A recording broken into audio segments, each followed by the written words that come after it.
In the midst of rigorous contact tracing, health officials are also bombarded by complaints from persons who say they are calling the COVID-19 hotline but getting no response. Health Minister Nicholas Steele says the country was warned.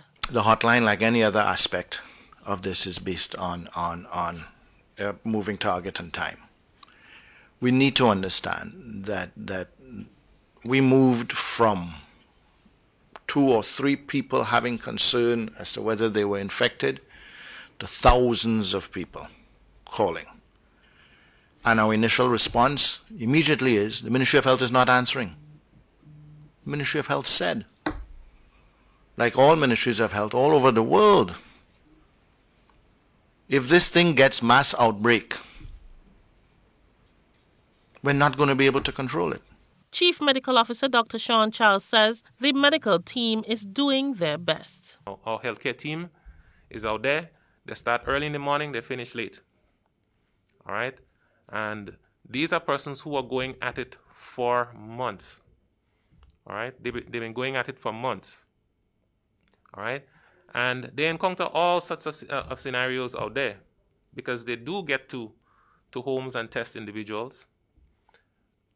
And one thing I want to mention is that they are facing a great deal of abuse from some of the persons that they go out to test as well. The health minister and the CMO are urging people to take advantage of the opportunity to access vaccines, especially now that they have choices. Cuban-trained medical doctor Terence Maricho is also hoping for increased vaccination rates now that people have a choice between Pfizer and AstraZeneca.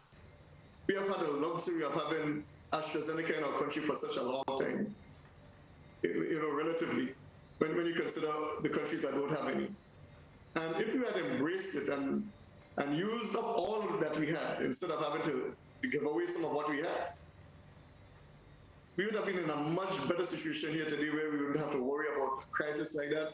We would have been achieving, as the doctor just said before, herd immunity, or close to that. The U.S. Food and Drug Administration approved the Pfizer vaccine on Monday, the same day that it was rolled out in Grenada. For GBN News, I am Rena Pett Thomas reporting.